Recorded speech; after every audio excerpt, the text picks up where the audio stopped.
피만 이었다고 아브라함의 후손이 되는 것이 아니다. 그래서 예수님께서도 뭐라고 말씀하시냐 하면은, 예수님 오셔서 유대인하고 많이 싸웠잖아요. 그때 싸울 때 유대인들이 예수님에게 뭐라고 주장했습니까? 자기들은 다 아브라함의 후손이라고 주장을 했습니다. 왜냐하면 피를 이었기 때문에. 그러니까 예수님께서 뭐라고 교정해 주셨죠? 너희들이 아브라함의 후손이라면 내가 돌로도 아브라함의 후손을 만들겠다. 그러시면서 뭐라고 말씀하시냐면, 그 요한복음 8장 39절에 보시면은, 아브라함의 행사를 하는 자여야 아브라함의 후손이다. 즉 무슨 말이냐면은, 아브라함의 믿음의 자치를 쫓는다라고 되어 있는데, 그 정의가, 아브라함의 믿음의 자치가 어떤 자치입니까? 즉 무슨 말은, 성경이 말하는 이 아브라함의 후손이 되기 위해서는 그 퀄리피케이션이 믿음인데, 그 믿음이 단순히 그냥 우리가 알고 있는 히브리서 11장 믿음장에서 정의한 뭐 보이지 않는 것들의 증거고 우리가 바라는 것들의 실상이다, 이런 추상적인 정의로 믿음을 한마디로 정의할 수가 없는 것이고, 이 하나님께서 정말 쓰시는 아브라함의 후손이 되기 위해서는 믿음이 require 되는데, 요구되는데, 그 믿음은 개념적이고 그냥 지식적인 믿음이 아니라 철저하게 아브라함의 그 보였던 그 믿음의 자치를 좇는 자들이라마요 하나님이 사용하시는 참다운 아브라함의 후손, 믿음의 후손이 된다는 얘기예요. 그래서 이 믿음을 한마디로 정의할 수 없기 때문에 하나님께서 하신 방법은 아브라함이라는 한 개인의 생애 전체를 보여주신 거예요. 창세기 왜 그렇게 아브라함의 생애에 대한 이야기가 그렇게 길게 차지하고 있는지 아십니까? 바로 물론 언약을 언약 내용을 우리에게 가르쳐 주신 것도 있지만, 바로 믿음의 조상이라 불리는 아브라함의 믿음의 자체를 쫓아야 우리 역시도 믿음의 이 아브라함의 후손이 되는 것인데, 그것이 영적 후손이든 육적 후손이든 똑같은 정의입니다. 그런데 그 아브라함이 가졌던 믿음은 도대체 어떤 믿음인가를 우리에게 알려주기 위해서 아브라함의 생애 전체를 하나님께서 사용하신 거예요. 그럼 그 생애 전체 우리가 다 이미 알고 있는 스토리입니다. 거기 드러낸 아브라함의 믿음은 어떤 믿음입니까? 단순히 추상적이고 관념적인 믿음입니까? 아니면 어떤 내용을 알고 그 내용에 그냥 동의하는 믿음입니까? 그게 아니잖아요. 아브라함의 믿음은 철저하게 순종으로서 어떠한 불가능한 상황에서도 하나님의 약속을 반드시 지키실 것을 믿어야 되고, 그리고 그 믿음이 철저하게 순종으로, 삶으로 드러나는, 소위 예수님의 표현에 의하면 아브라함의 행사를 하는 자라야 아브라함의 후손이다. 그것이 바로 성경이 정의하고 있는 참 믿음이고, 그 믿음을 가진 자라야 육적 후손이든 영적 후손이든 아브라함의 후손이라고 정의를 한다는 것입니다. 이것이 영적 후손인 우리에게도 똑같이 정의되는 믿음의 정의입니다. 아브라함의 믿음의 자치를 좇는 이들이야말로 참 믿음입니다. 물론 믿음의 대상은 예수님이지만, 그 믿음을 믿는 그 우리의 믿음의 태도가, 우리는 어쩌면 요즘 교회에서는 이 믿음이 너무나 추상화되고 너무나 관념화되고 너무나 그냥 지적 동의에 그치는 믿음이 아닌지요. 그런데 성경이 말하고 있는 믿음은 그 믿음이 아니라는 것입니다. 물론 처음에는 그렇게 지적 동의로 밖에 출발할 수밖에 없겠지만, 20년이 지나도 30년이 지나도 그냥 그 믿음이 거기서 끝난다면 그것이 과연 아브라함의 믿음인가요? 아니라는 거죠. 아브라함도 믿음의 처음에는 완전치 못했습니다. 그러나 점점 믿음을 자라나게 하시고 결국은 삶으로 드러나고 믿음의 순종의 행위로 드러나는 그 믿음이라야 참 믿음이라고 이야기를 하였습니다. 그래서 그러한 믿음을 가진 자라야 아브라함의 육적 후손이고 혹은 영적 후손이 된다. 그리고 또 하나, 이 아브라함의 언약을 우리가 알게 되면은, 그 안에 이제 육적 후손과 영적 후손이 있다는 사실을 알게 되면은 이 두 집단 사이의 관계에 대해서도 알 수가 있습니다. 이 집단이 우리가 이제 이스라엘과, 쉽게 말해서 이스라엘과 교회인데, 이 교회가 영적 후손은 나중에 탄생하잖아. 육적 후손을 하나님께서 먼저 탄생하시고 구약 시대를 거쳐서 서시고 때가 되어서 이제 영적 후손마저 탄생시키시는데, 이 육적 후손이 사실은 아브라함이 육적 후손에게 먼저 약속하신 이 모든 아브라함의 언약, 축복 안으로 마침내 영적 후손도 이제 그 안에 들어오게 하시는데, 들어오게 하시는 방법이 뭐라고요? 그 방법이 바로 우리가 오전에 공부한 내용입니다. 바로 로마서 11장에서 말하는 접붙임입니다. 그래서 영적 후손이 탄생하지만, 이 영적 후손이 탄생한 영적 후손이 이 아브라함에게 주신 이 모든 언약의 축복 안으로 같이 참여하기 위해서는 로마서 11장에 말하는 참 덜감람나무에서 참감람나무로 접붙임 받음으로써 이 영적 후손 역시도 이 아브라함의 육적 후손의 그 모든 축복뿐만 아니라 사명도 같이, 축복만 우리가 같이 누리는 것이 아니라 사명도 같이 누리는 겁니다. 그래서 본래 아브라함의 후손으로서 감당해야 되는, 우리를 통하여 온 세계 모든 열방이, 모든 족속이 복을 받게 하리라는 하나님의 그 뜻을 이제는 육적 자손, 영적 자손이 똑같은 목적을 가지고 이루는 거죠. 여기서 분명히 우리가 알아야 되는 것은 나중에 등장한 이 영적 후손인 우리 교회가 이미 존재했던 이 육적 후손을 밀어내고 그 자리를 대신 차지해서 우리가 이제 그 자리를 차지하면서 우리가 이제는 참 이스라엘이다, 혹은 새 이스라엘이다, 영적 후손이다, 이런 개념이 아니라는 것이죠. 제가 접붙임의 비유에서도 잠깐 오전에 설명을 드렸지만 우리는 그냥 동참하는 것입니다. 접붙임 안에서 이미 있던 이 언약의 원가지 원뿔이 육적 후손의 그 언약의 모든 축복에 함께 언약의 동반자로 동참하는 개념이지, 그것을 우리가 폐하고 밀어내고 우리가 새 이스라엘로, 참 이스라엘로, 영적인 이스라엘로 대체하는 개념이 아니라는 것입니다. 이것은 아브라함의 언약 자체를 우리가 이해하면은 더 확실하게 됩니다. 자, 그렇다면 제가 아까 이제 이 아브라함의 언약 안에 7가지 약속이 들어있다고 제가 말씀드렸죠. 그 7가지 약속이 무엇인가? 우리가 7가지 약속을 이제 금방 이제 간단하게 보겠는데요. 중요한 것은 이 7가지 약속을 이제 이 약속들은 다 아브라함의 후손들에게 적용되는 약속입니다. 그죠?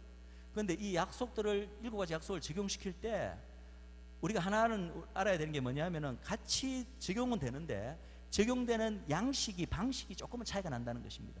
무슨 말이냐면은 이 아브라함의 7가지 약속들이 육적 자손들에게 육적 자손 이스라엘 민족에게 적용될 때는 리트럴리 문자 그대로 그 약속의 내용이 그대로 적용됩니다. 그런데 이것이 영적 후손인 우리 교회에게 적용될 때는 이 약속이 가지는 모든 그 영적인 의미가 상징적으로 혹은 영적으로 해석되어서 그것이 우리 교회에게 적용된다는 것입니다. 이 차이가 있다는 거예요. 그래서 이 부분을 우리가 감안하면서 이 7가지 약속을 한번 보겠습니다. 어떤 부분은 그냥 특별한 차이 없이 그냥 그대로 똑같이 적용되는 약속도 있습니다. 자, 첫 번째 약속이 뭐냐면은 바로 이 아브라함의 후손들이 큰 민족과 큰 나라를 이루겠다는 약속입니다. 이것은 육적 자손인 이스라엘 민족에게는 출애굽으로 이미 성취가 되었고, 영적 후손인 우리 교회에게는 이 계시록을 보시면 마지막에 전 세계 모든 열방으로부터, 모든 방언으로부터, 모든 족속으로부터, 모든 민족으로부터 수를 헤아릴 수 없는 무리가 종려나무를 가지고 들고 하나님 앞에 이렇게 예배드리는 그 천국 예배의 모습이 그려져 있죠. 이게 바로 영적 자손에게도 이 약속이 그대로 성취된 모습이에요.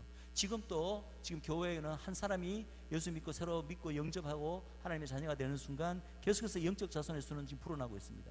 그래서 이 약속은 우리 성취가 되었고 지금도 되고 있습니다. 두 번째 이제 약속이 뭐냐면은 바로 이 아브라함의 후손 이 집단을 통해서, 물론 단수인 예수님을 통해서도 온 세계 만민이 복을 받는 건 너무나 당연한 사실이고, 그것뿐만 아니라 이 복수 집단인 후손들을 통해서도 천하 만민 땅의 모든 족속이 복을 받게 된다는 것입니다. 그럼 이 약속이 육적 자손인 이스라엘 민족에게는 바로 이스라엘 민족의 민족적 사명으로 나타나게 됩니다. 그래서 그 민족은 탄생할 때부터 어떤 사명을 갖고 탄생하는데, 그 탄생이 뭐냐면은 이방의 빛이 되는 것, 여호와를 먼저 알고 여호와로부터 받은 그 민족의 정말 하나님을 잘 드러내는 어떤 모델 국가가 되어서 그 빛을, 하나님을 모르는 모든 열방들에게 나타내는 이방의 빛의 역할을 하는 것이 바로 육적 자손들이, 이스라엘이 가지게 되는, 그것이 그냥 그 역시도 하늘에서 떨어진 게 아니죠. 그죠? 아브라함의 언약을 이루기 위해서 당연하게 그렇게 이어지는 그 사명이 바로 이스라엘 민족의 국가적 사명이 되는 거죠. 자, 그렇다면 이제 예수님 오신 이후에 영적 자손인 교회가 탄생했습니다. 이건 아까 조금 전에 얘기했지만, 그러면 이 교회 역시도 아브라함의 영적 후손으로 탄생하기 때문에 탄생 목적이 뭐겠어요? 이 아브라함의 약속에 이것을 이루기 위해 탄생시킨 거예요. 이게 뭐라고요? 그 후손들을 통해서, 교회를 통해서 세계 모든 족속이, 모든 열방이 복을 받게 하기 위해서, 그렇게 하기 위해서 교회에게 주어진 명령이 뭡니까? 바로 전도 대명령, 바로 땅끝까지 선교 명령 아닙니까? 그건 역시도 하늘에서 또 떨어진 게 아니라 결국은 아브라함의 이 약속을 영적 후손에게도 이루시게 하겠다는 하나님의 인류 전체의 구속 계획에서 당연히 예정된 그냥 수순이에요. 예수님이 오심으로 영적 후손이 탄생하게 된 거죠. 자, 이것이 두 번째 약속이었습니다. 세 번째 약속은 뭐냐면은 아까 조금 박 목사님 그것도 언급이 되어 있지만, 우리 정 목사님 언급하셨나요? 너를 축복하는 자는 축복을, 너를 저주하는 자는 저주받게 될 것이다. 여기서 너는 애초에는 아브라함에게 주어졌습니다. 그러나 이 축복이 이제 이삭이 야곱을 축복하면서 그대로 이삭으로 넘어가서 야곱으로 이어지게 됩니다. 그리고 이 축복이 어디까지 이어집니까? 이 축복이 결국은 이제 야곱의 자손으로 이스라엘 민족이 탄생했을 때, 민수기 발람과 발락의 사건을 보시면은 똑같은 이 축복이 이스라엘 민족에게도 선포됩니다.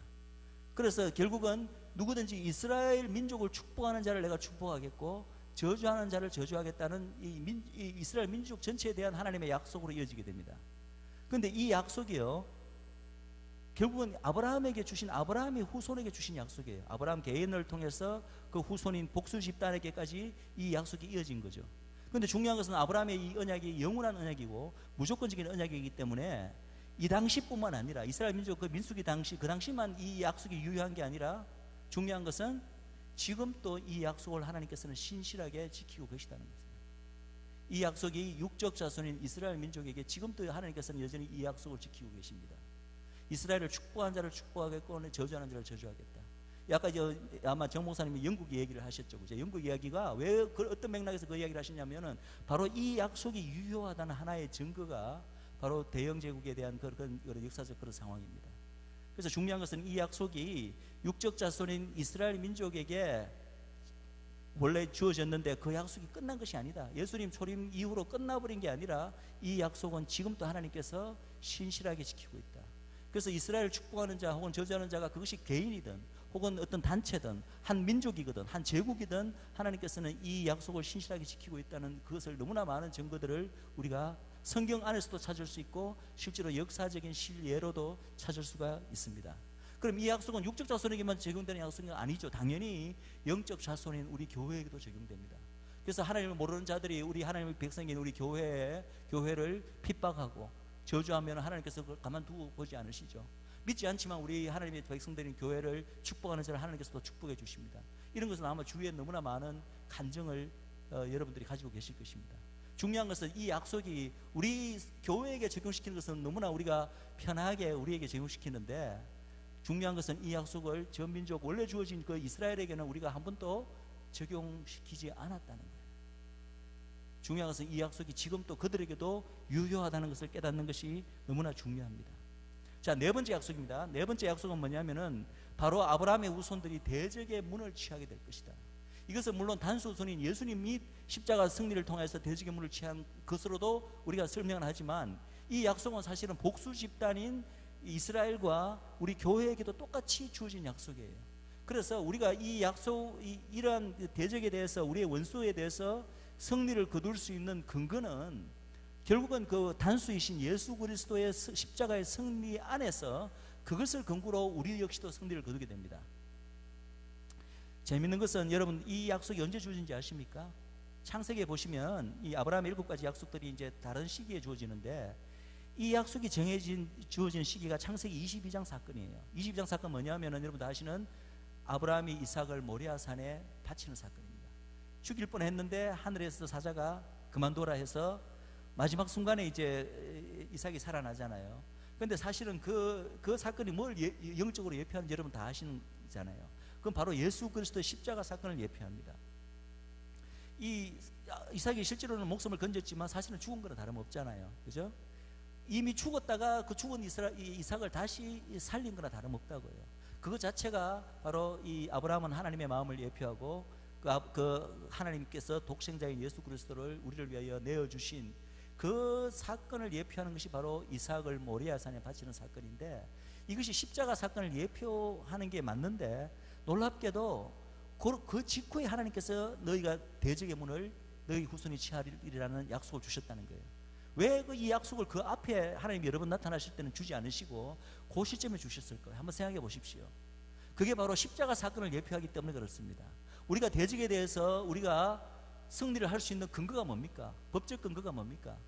바로 예수 그리스도의 십자가에 그분이 거두신 승리 안에서 우리 역시 승리하는 건 아닙니까?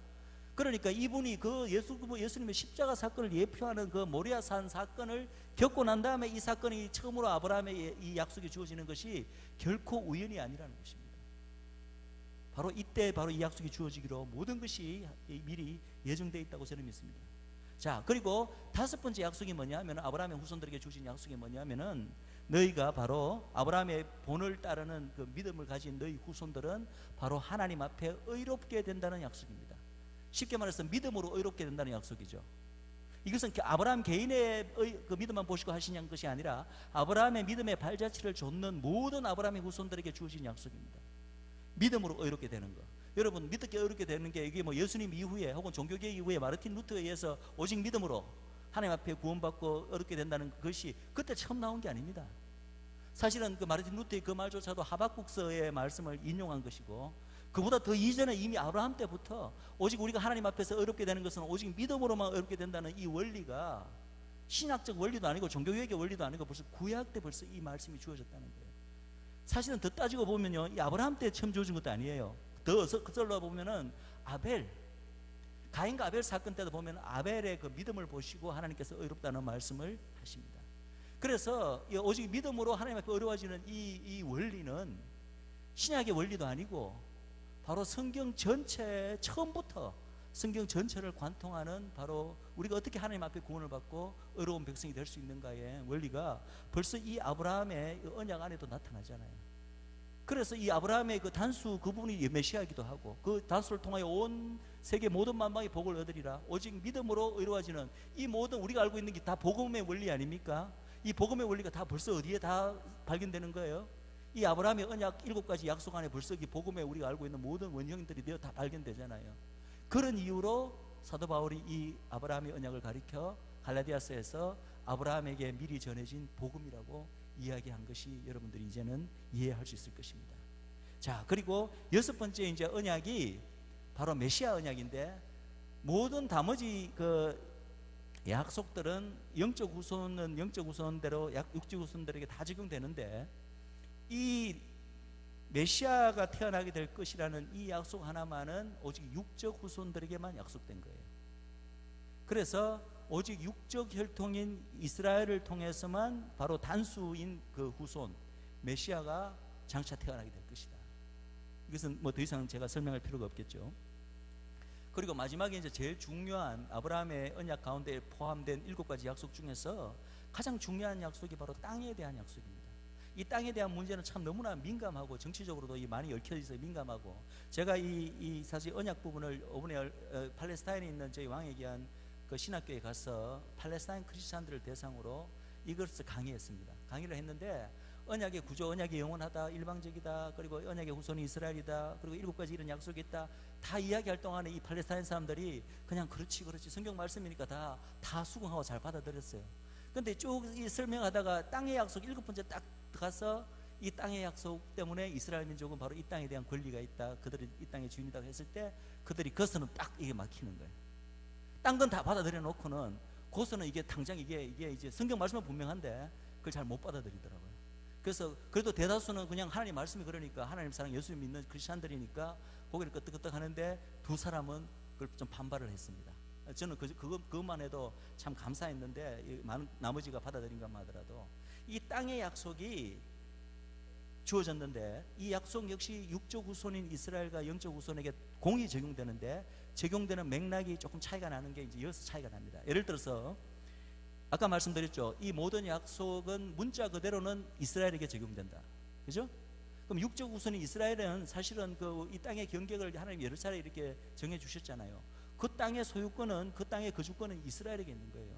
그 땅은 육적 후손들에게 말씀 그대로 전해지는 거예요. 그 육적 후손은 실제로 하나님께서 그 정한 테두리에 그 땅을 받습니다. 그런데 그러면 이 약속은 우리 영적 후손인 우리 교회에게도 적용돼야 되잖아요. 교회에게는 이 땅의 약속이 어떻게 적용되는지 아십니까? 이 땅이라고 표현된 히브리 단어가 에레츠입니다. 에레츠. 근데 놀랍게도 이 히브리 단어 에레츠가 참 희한한 단어예요. 또 아까 자라처럼 이 에레츠가 2가지 맥락에서 성경에 쓰입니다. 한 번은 에레츠가 바로 하나님께서 정해주신 그 이스라엘 민족이 거하는 그 땅, 가나안 땅, 그 고토를 가리키는 땅으로 에레츠가 쓰입니다. 문맥으로 봐서 그 땅이 에레츠가 그걸 가리키는 걸 명백할 때가 너무나 많아서 어떨 때는 굳이 구별하기 위해서 그 앞에 이스라엘을 에레츠 이스라엘이라고 참 뒤에다 붙여갖고 에레츠 이스라엘이 부르기도 하지만, 많은 경우 성경에 그냥 그 땅을 가리켜 에레츠라고 부릅니다. 그런데 또 똑같은 단어 에레츠가 어떻게 또 쓰인지 아십니까? 성경에서 지구 전체를 의미할 때도 에레츠가 쓰입니다. 태초에 하나님이 천지를 창조하시느라 할 때 그 지가 바로 지구인데, 지구 자체를 또 똑같은 에레츠가 쓰입니다. 이건 역시도 참 의미심장하고 하나님께서 의도적으로 그 단어를 사용하십니다. 뭐냐 하면은 이 땅의 약속이 에레츠인데 에레츠를 너희 자손에게 영원한 유업으로 주겠다 했을 때 육적 자손인 이스라엘에게는 고 이스라엘 땅 에레츠 경계가 정해진 그 땅이 그대로 약속되는 것입니다. 그럼 우리 영적 자손인 우리는 어떻게 되나요? 우리는 바로 지구 전체를 상속받습니다. 영적 온 열방 온 지구가 나중에 하나님의 나라가 되었을 때 영적 자손인 교회는 온 지구를 상속받게 됩니다. 그래서 이 땅의 약속 자체가 육적 자손, 영적 자손에게 이렇게 다른 맥락으로 적용되고 그것을 동시에 의미하도록 하나님께서 저는 에레츠라는 단어를 의도적으로 혹시 사용하지 않으셨나 그렇게 됩니다. 그래서 우리가 알다시피 성경에는 너무나 나중에 의인이 땅을 차지한다, 땅을 상속받게 된다. 마음이 온유한 자는 온 땅을 상속받으리라. 우리가 알고 있는 그 산상수훈에서도 그렇지만은 구약에도 이렇게 온유한 자가, 의로운 자가, 가난한 자가 땅을 소유하게 되는 많은 얘기가 나옵니다. 여기에 이 사실은 이 온유한 자, 의로운 자가 땅을 속속할 때 그 땅은 지구 전체를 의미합니다. 마지막 날 주님께서 다시 오시고 이 땅에 하나님의 나라가 이루어졌을 때 우리는 알잖아요. 우리 모든 하나님의 백성들은 사실 예수님과 더불어 이 땅 전체를 통치하는 왕으로서 소위 왕노릇 한다고 되어 있어요. 계시록에 왕노릇하고 되어 있는데 결국은 아브라함의 영적인 후손인 우리 교회는 지구 전체를 이제 소유하게 되는데 그것을 상징적으로 예언적으로 보여주는 하나님의 방법이 뭐냐 하면은 바로 육적인 자손인 이스라엘로 하여금 그들에게 약속된 그 경계가 정해진 그 특정한 그 땅으로 이 구속사 기간 전체를 거쳐서 계속해서 돌아가게 만드는 거예요. 그것이 상징하는 것은 단순히 이스라엘 민족이 궁극적으로 그 땅을 차지한다는 것만을 나타내는 것이 아니라 결국은 이 지구, 이 땅 전체에 마침내 하나님의 구속사가 끝나고 우리 영적 자손인 우리 전체가 바로 이 지구 전체를, 이 땅 전체를 우리가 상속받고 유업으로 받고 통치하게 될 것을 영적으로 예표하는 하나님의 방법이 뭐냐 하면은 하나님의 그 육적 자손인 이스라엘을 계속해서 그들의 약속된 땅으로 귀환시키고 있는 거예요. 이러한 영적인 커넥션을 우리가 알아야 됩니다. 자, 그렇다면 이제 아브라함의 언약은 이것으로 마치고 신의 산 언약으로 넘어가겠습니다. 제가 신의 산 언약을 한다고 해서 뭐 모세 율법을 지금 나누는 건 아닙니다. 모세 율법하고 그 내용을 다루는 게 아닙니다. 그거는 또 완전히 다른 얘기죠. 제가 지금 이제 포커스하는 것은 바로 이 신의 산 언약과 이 아브라함의 언약이 도대체 어떤 관계에 있느냐. 왜냐하면 이스라엘 민족이 탄생하기도 전에 하나님께서는 아브라함과 그 후손에게 벌써 이 아브라함의 언약을 맺었잖아요. 그럼 장차 그 후손 안에 이스라엘이 들어가 있기 때문에 이미 그 아브라함의 언약의 모든 내용과 그 내용은 벌써 이스라엘을 바인딩하고 있는 거예요. 이스라엘이 벌써 그 언약을 아직 탄생은 안 했지만 하나님이 아브라함과 그 후손들과 이렇게 언약을 그 전에 맺을 때 이미 이스라엘은 하나님과 그 언약을 맺은 거예요. 다른 말로 표현해서 이스라엘은 이미 하나님의 아브라함 언약 하에 있고 사실은 그것을 이루기 위해서 이스라엘이 탄생했습니다. 그래서 이스라엘 민족의 탄생 그 과정을 보시면은 재밌는 것이 여기 보면은 출애굽기 2장 24절에 보면은 하나님이 그 고통 이스라엘 민족이 이제 노예로 이렇게 아우성하면서 이렇게 외칠 때 하나님이 그 고통 소리를 들으시고 그 다음에 아브라함과 이삭과 야곱에게 세운 그 언약을 기억하사. 모세를 택해서 이스라엘 백성을 출애굽시키신 이유가 뭐냐면은 결국은 아브라함의 언약 가운데 한 민족을 이미 민족이 탄생이 예약되어 있잖아요. 그 예약된 탄생을 이루신 게 출애굽 사건이고 그게 바로 이스라엘 민족의 탄생이에요. 결국은 아브라함의 언약을 이루시기 위해서 이스라엘 민족이 탄생했다는 얘기예요. 그리고 신명기에도 보면은 여호와께서 이렇게 이스라엘 민족을 선택하신 이유를 이렇게 이야기합니다. 여호와께서 너희를 기뻐하시고 너희를 택하시면 너희가 다른 민족보다 수요가 많은 영구가 아니라 너희는 모든 민족 중에 가장 적으니라. 여호와께서 다만 너희를 사랑하심을 인하여 또한 너희 열조에게 하신 맹세를 지키려 하심을 인하여. 이스라엘 민족이 탄생되고 하나님께 선택된 것은 다른 이유가 아니라 바로 그들의 열조 아브라함과 이삭과 야곱에게 하신 그 언약, 그 맹세까지 하시며 하신 그 언약을 이루기 위해서 이스라엘 민족이 탄생했다는 얘기예요. 우리가 오전에 공부한 로마서 11장에도 이스라엘을 택하심으로 하면 조상들을 인하여 사랑을 입은 자다. 바로 조상들, 이스라엘의 조상들인 그들에게 맺은 언약을 이루기 위해서 이스라엘이 택하심 받았고 언약을 마침내 탄생하게 되었다는 거죠. 자, 그렇다면 이스라엘 민족은 이미 아브라함의 언약 하에서 탄생했습니다. 그 언약을 이루기 위해서 하나님이 이스라엘 민족을 만들어냈어요. 그러면 왜 굳이 또 그렇게 인도하신 이스라엘 민족을 시내산에서 왜 모세를 통하여서 왜 또 시내산 언약을 새로 맺었냐는 거예요. 이 육적 자손인 이스라엘과 이 부분을 우리가 이제 좀 이해해 보자는 거죠. 근데 사실은 이해가 어렵지는 않습니다. 뭐냐면은 이 아브라함의 이 이스라엘 민족이 탄생한 것 자체가 약속된 그 아브라함의 후손들 가운데 육적 후손들을 먼저 이제 미리 예고를 하셨기 때문에 그 예정에 따라 만들어내신 거잖아요.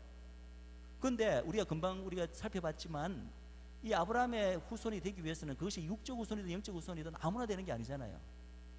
그 데피니션이 뭐였죠? 제대로 된 아브라함의 후손이 되기 위해서는 아브라함의 믿음의 자취를 줬는 자들이라야 아브라함의 후손인데, 그 아브라함의 믿음의 자취가 관념적인 믿음이 아니라 철저하게 하나님의 말씀에 순종하는. 그래서 생각해 보십시오. 언약을 이루기 위해서 이 노예들을 애굽에서 출애굽시켰지만 사실은 이스라엘 민족은 거의 하나님을 다 잊어버리고 있었어요. 사실은 쉽게 말해서 내 군대라고 하나님께서 칭하긴 하셨지만 오합지졸이었다는 거죠. 그런데 하나님께서 이 민족을 만들려는 목적 자체가 이 민족을만 사랑해서 구원하시겠다는 목적이 아니라 이 민족을 통하여 아브라함의 후손들을 통하여 온 세계 모든 족속들에게 모든 열방들에게 복을 받게 하리라는 그 뜻을 이루기 위해서 이 민족을 이끌어내긴 내셨는데 아직까지 오합지졸이야. 아직까지 이게 참다운 아브라함의 그 믿음을 쫓는 후손들이 전혀 아니잖아요. 그런 후손들을 일단 하나님께서 만들어내셔야 되는 거예요. 믿음이 추상적인 것이 아니라 하나님의 말씀이 있고 그 말씀에 정말 온전히 순종하고 믿음으로서 언약에 반응하는 자들이라야 진정으로 하나님의 백성이라는 이름을 가질 수 있고 아브라함의 후손이 될 수 있잖아요. 그런 백성을 만들어내기 위해서 하나님께서 그들에게 주어진 것이 시내산 언약이에요. 그래서 하나님의 그 믿음이라는 것이 추상적인 것이 아니라 하나님의 거룩하신 성품이 반영된 그 하나님의 법을 존중하고 하나님을 경외하는 자들이라야 그 계명을 따르는 자들이라야 그것이 참 믿음이고, 그래야 하나님의 백성이 되기 때문에, 그리고 먼저 그런 하나님의 백성이 돼야 온 다른 열방에게도 하나님을 알리는 축복의 근원이 통로가 되기 때문에 하나님께서 그런 백성을 실제로 만들어내시기 위해서 시내산 언약을 맺으신 거예요. 그래서 결국은 아브라함의 언약을 이루기 위해서 시내산 언약이 맺어진 건 우리가 이해할 수 있습니다. 그런데 한 가지가 여기 난점이 하나 있습니다. 뭐냐 하면은 우리가 알다시피 아브라함의 언약은 무조건적인 언약이고 일방적인 언약이었죠. 그죠? 그런데 시내산 언약은 일방적인 언약이 아닙니다. 상방 언약이에요. 무조건 언약이 아니라 조건부 언약이에요. 뭐냐 하면은 너희가 내 계명을 다 지키면은 그러면 너희들에게 약속된 이런 축복을 너희들이 누리게 되겠다. 철저하게 조건부 언약이고, 상방이 하나님은 하나님대로, 그다음에 이스라엘 민족은 이스라엘 민족으로 해야 될 의무가 있는 거예요. 그럼 이게 서로 간에 충돌하지 않나? 이 시내산 언약이 아브라함의 언약 하에서 맺어진 그 밑에 어떤 일종의 예속된 하위 언약인데, 이 하위 언약이 상위 언약인 이 아브라함의 언약, 이 율법에 해당되는 아브라함의 언약은 무조건적이고 영원한 언약인데, 하위 언약을 이게 조건부 언약이라는 거죠. 이게 그럼 서로 간에 충돌하지 않냐라는 우리 이제 의문을 우리가 풀어야 됩니다. 그죠? 저도 사실은 처음에 이런 그 해결이 되지 않아서 굉장히 좀 고민을 했습니다. 그런데 제가 이 부분을 확실하게 이제 깨닫게 된 건 아까 우리 박흥성 목사님 강의에도 나왔지만 발트 카이저 박사님의 그 글을 읽고 제가 그렇구나라는 것을 제가 이제 확연하게 깨달았습니다. 충돌하지 않습니다. 이 시내산 조건부 시내산 언약은 무조건적인 아브라함의 언약의 하에 있지만 서로 충돌하지 않습니다. 그게 어떤 개념이냐면 이렇습니다. 중요한 것은 이 조건을 우리가 어떻게 이해할 것인가. 즉 너희들이 내 계명을 잘 지키면 나의 백성이 되고 이 모든 축복을 누리리라고 하는 이 조건을, 아브라함 언약에는 없던 조건이잖아요. 이 조건을 우리가 어떻게 이해할 것인가의 문제죠. 그런데 이 조건의 이해는 이렇습니다. 이 조건은요, 하나님과 이스라엘 백성의 언약 관계가 계속 지속되느냐 안 되느냐 거기에 붙은 조건이 아니에요. 다른 말로 하면은 이 조건을 지키느냐 안 지키느냐에 따라서 하나님과 이스라엘 민족의 기본적인 언약 관계, 즉 아브라함 언약이죠. 그 관계 자체는 영향을 끼치지 않는다는 거예요. 그럼 이 조건은 왜 붙었냐 하면은, 이 조건은 지금 당장 이 언약이 계속해서 세대에서 세대로 이제는 이스라엘 세대로 넘어가잖아요. 그죠? 당장 이 언약을, 하나님의 계명을 지켜야 되는 너희들이, 그 세대가 이 계명을, 하나님의 계명을 지킨다는 이 조건을 충족할 때만 너희들이 이 아브라함의 축복하에 약속된 축복들을 너희가 누릴 수 있다는 거예요. 이스라엘 민족과 하나님 사이의 그 언약 관계 자체가 아니라 그 하나님의 계명을 지켜야 되는 각각의 이스라엘 세대 혹은 어떤 개인이든 한 세대든 누구든지 이 조건을 충족하는 자들만 약속된 아브라함의 언약 하에서 약속된 축복을 누린다는 거예요. 그러면 만약에 어떤 세대가 그 조건을 충족 안 시킨다고 봅시다. 하나님의 계명을 지키지 않고 배역한다고 칩시다. 그럼 어떻게 되느냐? 우리가 얼핏 생각하기에는 그러면 언약을 깨었으니까 언약 관계 자체가 파괴되는 것이 아닌가 이렇게 생각하는데, 그게 아니라 그 조건을 충족하지 못하는 세대만 그 축복을 못 누리는 거예요. 하나님과 이스라엘 민족 간에 맺은 언약 관계 자체는 아브라함의 언약으로, 영원한 언약으로, 무조건 언약으로 묶여가 있기 때문에 그 언약 관계 자체는 깨지지 않습니다. 단지 그 언약, 시내산 언약에서 조건을 못 지키는 그 세대만 그 언약의 축복을 누리지 못하고 혹은 쫓겨나거나 그렇게 됩니다. 그 땅의 언약, 대표적인 것이 땅의 언약이죠. 땅의 언약은 분명히 아브라함의 언약에 의해서 영원한 언약으로 분명히 선포되었음에도 불구하고, 우리가 역사적으로 보시면 아시겠지만은 12스파이 사건에도 그렇고 나중에 바벨론 포로 사건 때도 그렇고 보십시오. 어떤 일이 일어났습니까?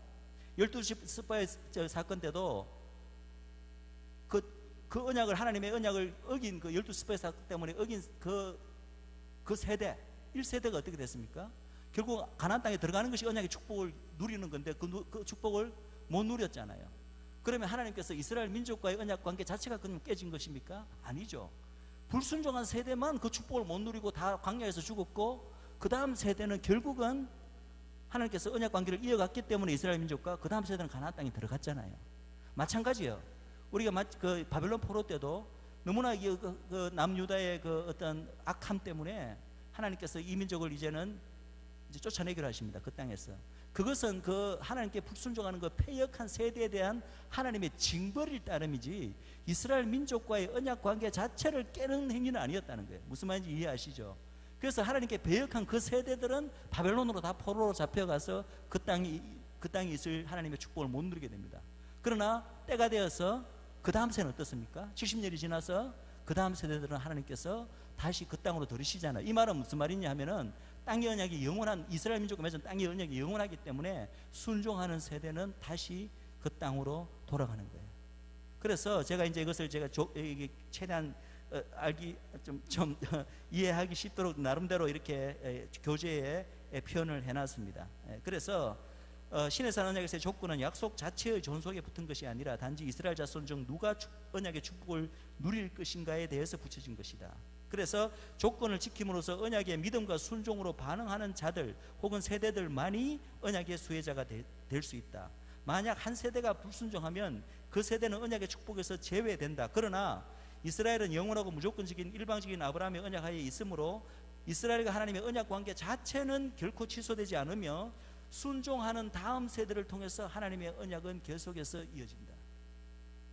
그러니까 이게 이 시내산 언약의 조건부적인 언약과 이 아브라함의 무조건적인 영원한 언약이 상충되지 않고 이게 되는 것이 이제 이해가 되실 줄 믿습니다. 이해가 좀 되시나요? 예.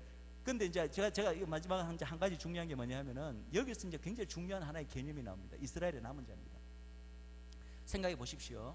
언약은 결국은 그 다음 세대로 이 언약을 이렇게 전수하는 이 계승자의 어떤 역할이 바로 아브라함의 후손의 또 중요한 역할인데, 한 세대가 완전히 하나님께 배역한다고 우리 한번 가정해 봅시다.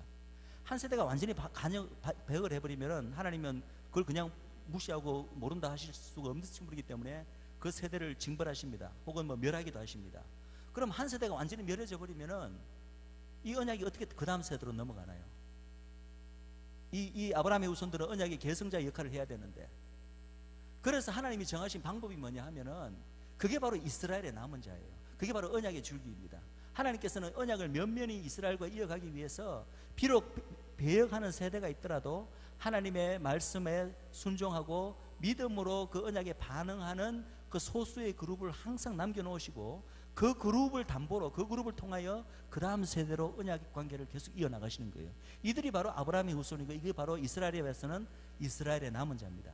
그래서 무슨 말이냐면 아브라함의 후손을 우리가 배웠는데, 이것이 육적 자손인 이스라엘 민족 안에 다시 아브라함의 후손, 참다운 아브라함의 후손을 우리가 일컬을 때 이스라엘의 남은 자라고 이야기합니다. 그래서 이스라엘의 남은 자가 있기만 하면, 그죠? 이 바로 그 남은 자를 통하여서 이스라엘 민족과 하나님과의 언약 관계가 깨지지 않고 넘어가는 거예요. 자, 이제 제가 이렇게 설명하니까 이제는 여러분들 로마서 11장에 오늘 오전에 들은 강의가 이제는 좀 이해가 되시리라 믿습니다. 오전에 강의 생각나시죠? 하나님이 이스라엘 버리지 않으셨다고 결론을 내려놓고는 갑자기 뚱딴지같이 뜬금없이 사도 바울이 그 증거로 뭐를 내세웁니까? 봐라, 내가 이스라엘의 남은 자가 아니냐. 엘리야 때 이야기하면서 이스라엘 남은 자 이야기하잖아요. 그게 왜 뚱딴지 같은 얘기가 아닌 것이 바로 이렇기 때문입니다. 하나님이 이스라엘 민족과 언약 관계를 이어나가는 그 통로가 뭐라고요? 그게 참다운 아브라함의 후손, 바로 이스라엘의 남은 자가 있으면 그거 자체가 언약 관계의 담보가 되어서 비록 한 세대는 멸망하더라도 그 남은 자를 통해서 그 다음 세대로 언약이 깨지지 않고 관계가 이어지는 것입니다. 그 대표적인 예가 바로 예를 들어서 12스파이 사건 생각해 볼까요? 1세대가 다 배역했나요? 2명이 있었죠. 누구죠? 갈렙과 여호수아. 갈렙과 여호수아가 남은 자입니다. 남은 자가 있기 때문에 언약 관계가 깨어지지 않고 그 다음 세대로 이어져서 그 다음 세대가 가나안 땅으로 들어간 거예요. 그럼 이 논리를 이 사도 바울은 로마서에서 정확하게 예수님 십자가 사건에다 적용시키고 있는 거예요. 예수님 십자가 사건도 이스라엘 민족에게 엄청난 그 세대 전체로 봐서는 엄청난 배역 사건이에요. 하나님에게 대한 배역 사건이에요. 그럼 우리가 교회는 잘못 생각하기를 이런 엄청난 이런 배역을 거두기 때문에 이스라엘 민족과 하나님 사이의 언약 관계는 끝났다. 이제는 이스라엘 민족은 저주받고 버려진 민족이다라고 우리는 생각했는데 사도 바울은 뭐라고 합니까? 아니다. 버려지지 않았다. 그 증거가 뭔지 아느냐? 이스라엘의 남은 자가 있지 않느냐. 이스라엘의 남은 자가 바로 하나님이 이스라엘 민족과 언약 관계를 깨지지 않고 여전히 유지하고 있다는 증거라는 거예요. 그게 왜 그러냐? 본래 언약이 그렇게 남은 자를 통하여 그 다음 세대로 전해지도록 본래 그렇게 되어 있기 때문에 그렇습니다. 이 부분을 이해를 하면은 우리가 이제는 신의 산 언약이 조건부임에도 불구하고 왜 무조건적인 아브라함의 언약에 여전히 예속되어 있으면서 아브라함의 언약이 파괴되지 않고 계속해서 영원한 언약 관계로 하나님이 이스라엘과 언약 관계를 이어가시는지를 이제 여러분들이 이해하실 수 있다고 봅니다. 자, 그럼 이제 신의 산 언약에서 한 가지만 더 다루겠습니다. 이거는 이제 뭐 쉬운데, 이 신의 산 언약을 이스라엘 민족이 못 지켰다고 하나님께서 선언하십니다. 근데 재밌는 것은 이 못 지켰다고 선언하는 것이 나중에도 나오지만 사실은요, 신의 산 언약을 제일 처음 맺는 순간부터 하나님께서 미리 너희들 이 언약 못 지켜 라고 미리 선언하신다는 거예요. 미리 예고하신다는 거예요. 그게 어디냐면은 신명기에 나옵니다. 신명기에 보면 처음에 하나님이 이스라엘 민족과 언약을 맺으시는 순간부터 너희들 결국은 이스라엘은 이 언약을 지킬 수 있다고 착각하고 우리 다 지키겠습니다라고 하나님 앞에 실제로 이 황소로 동물들 쪼개진 시체로 상방안이 지나감으로써 그것을 맹세를 하는데도 불구하고 이스라엘 민족은 너희들 그래도 못 지켜라고 하나님께서 신명기에 선언하시고, 사실 여호수아 마지막에 보면 여호수아가 이스라엘 민족 전체를 너희들 나와 나 집은 우리 하나님만 따르겠다, 너희들 어떻게 하겠냐라고 이스라엘 민족이 이게 챌린지 하면서 여호수아도 뭐라고 말을 하냐면 너희들 그래봤자 결국은 하나님의 언약을 못 지키게 될 것이다. 그것을 하나님도 아시고 모세도 알고 여호수아도 알고, 그러면서도 하나님께서 뭐라고 요구하십니까? 이 민족에 너희들 지켜야 된다. 지켜야 된다. 못 지킬 거 미리 아시고, 미리 아시고 지키라고 요구하셨고, 궁극적으로 이제 예레미야서를 보시면은 하나님께서 너희들 그것을 어겼다라고 이제 선언하십니다. 46페이지 뒷부분 한번 보세요. 밑에 부분 신의 산 언약의 파괴에 보면은 예레미야서 31장 31절 32절 말씀이 있습니다. 같이 읽어볼까요? 자, 시작. 나 여호와가 말하노라, 보라 날이 이르니 내가 이스라엘 집과 유다 집에 새 언약을 세우리라. 나 여호와가 말하노라, 이 언약은 내가 그들의 열조의 손을 잡고 애굽 땅에서 이동하여 내던 날에 세운 것 같지 아니할 것은 내가 그들의 남편이 되어도 그들이 내 언약을 파하였습니다. 물론 이 말씀은 새 언약에 관한 말씀입니다. 근데 새 언약에 관한 말씀 안에 벌써 어떤 말씀을 하냐면은 그들의 열조의 손을 잡고 애굽 땅에서 인도하여 내던 날에 세운 언약, 그게 무슨 언약이죠? 그게 신의 산 언약이잖아요. 신의 산 언약을 그들과 세웠음에도 불구하고 이스라엘 민족이 그 신의 산 언약을 파했다고 하나님께서 선언하십니다. 또 그 밑에 호세아서 볼까요? 호세아서 6절 7절에 보면은 저희는 아담처럼 언약을 어기고 거기서 내게 패역을 행하였느니라. 아담이 언약을 어긴 것 같이 이스라엘 민족도 하나님과, 그건 열방하고는 맺은 언약이 아니죠. 신의 산 언약은 오직 이스라엘과 하나님이 맺은 언약입니다. 그런데 그 이스라엘 민족이 그 신의 산 언약을 파했다고 하나님이 선언하십니다. 미리 파할 거라고 예고도 하시고 실제로 파하고 난 다음에 파했다고 선언하십니다. 그런데 중요한 것은 이 파했다는 선언이 어떤 맥락에서 주어지냐 하면은 이제는 그들에게 새 언약을 주겠다는 약속 아에서 이걸 선언하신다는 거예요. 즉 이스라엘 민족이 시내산 언약을 파했음에도 불구하고 언약 파기의 대가가 뭐죠? 이게 상방 언약이잖아요. 그죠? 그러면 사실은 어떻게 하면 이스라엘 민족과의 언약 관계 자체가 이제는 완전히 이게 깨져야 되는 것이고, 이스라엘 민족 전체가 다 언약 파기의 대가로 죽음을 당해야 되는 거예요. 그런데도 불구하고 그렇게 하지 않으시고 그들에게 새 언약을 주겠다고 약속을 하십니다. 그럼 이걸 이해를 했나? 왜 이스라엘이 새 언약을 파기했다고, 그들이 내 아내가 되고 내가 그들의 남편이 되었어도 그들이 행음하고 우상을 숭배함으로써 이 언약을 파기했다고 선언하면서도 그 파기 대가의 그 대가를 이스라엘 민족으로 치르게 하지 않으시고, 왜 새 언약이라는 또 하나의 궁극적인 언약을 또 왜 약속하시냐는 거죠. 그 이유는 하나밖에 없습니다. 바로 시내산 언약이 아브라함의 언약 하에서 맺으신 언약이기 때문에 그렇습니다. 그래서 시내산 언약은 파해졌지만 아브라함의 언약은 파해지지 않았습니다. 아브라함의 언약은, 이스라엘 민족과 맺은 아브라함의 언약은 영원합니다. 그럼 그 이야기가 어디 있냐? 자, 우리가 한 구절만 들게, 레위기 우리가 잘 안 읽으시는 그 성경 본문인데, 이 레위기에 벌써 이 놀라운 하나님의 이것이 벌써 예고되고 있어요. 자, 레위기 26장 42절, 44절, 45절 같이 한번 읽어볼까요? 자, 시작. 내가 야곱과 맺은 내 언약과 이삭과 맺은 내 언약을 생각하며 아브라함과 맺은 내 언약을 생각하고 그 땅을 공부하. 잠깐만, 요거 약간은 백그라운드 앞에 부분이 없어갖고, 이 레위기 앞부분은 어떤 부분이냐면, 이 하나님이 모세를 통해 주신 이 법을 이 이스라엘 민족 결국 못 지키게 될 것이다. 그리고 그것에 대한 하나님의 징벌로 이들이 이 땅에서 뽑혀나서 온 열국이 흩어질 것이다. 그리고 그래서 열국에서 온갖 그 흉악한 일을 다 당할 것이라는 그 말씀이 이 앞에 있습니다. 그런데 그거로 끝나는 게 아니라 하나님께서 결국 어떻게 하시냐면은, 때가 되면은 야곱과 맺은 내 언약과 이삭과 맺은 내 언약을 생각하며 아브라함과 맺은 내 언약을 생각하여 그 땅을 건구하리라. 쫓겨나가, 지금 시내산 언약을 파했기 때문에 쫓겨나 있는데, 하나님께서 결국은 아브라함, 이삭, 야곱과 맺은 언약을 생각해서 다시 그들을 그 쫓겨난 땅으로 불러들이겠다는 얘기예요. 그러면서 그 뒷부분 읽겠습니다. 시작. 그런즉 그들이 대적의 땅에 거할 때 내가 싫어버리지 아니하며 미워하지 아니하며 아주 멸하지 아니하여 나의 그들과 세운 언약을 폐하지 아니하리니 나는 여호와 그들의 하나님이 됨이라. 내가 그들의 하나님이 되기 위하여 열방의 목전에 애굽에서 인도하여 내던 그들의 열조와 맺은 언약을 그들을 위하여 기억하리라. 결국은 뭐예요? 이스라엘 민족이 시내산 언약을 파했고 쫓아내고 징벌을 행하셨지만 그들을 완전히 싫어하지 않겠고 그들을 완전히 미워서 버리지 않으시는 이유가 뭐라고 설명하세요? 바로 그들의 열조와 맺은, 결국은 아브라함과 이삭과 야곱과 맺은 언약, 바로 그 무조건적이고 영원한 언약 때문에 비록 그들이 시내산 언약을 파해서 실제로 징벌도 받았지만 언약 관계 자체는 내가 깨지 않겠다. 그리고 그들이 깬 시내산 언약을 대체할 새로운 언약을 주겠다라는 것이 바로 여기 말이에요. 그리고 사실은 갈라디아서 3장 17절에도 사도 바울도 같은 이야기를 하고 있습니다. 같이 읽어볼까요? 그 밑에 내가 이것을 말하노니 하나님이 미리 정하신 언약을 430년 후에 생겨 율법이 하지 못하여 그 약속을 헛되게 하지 못하리라.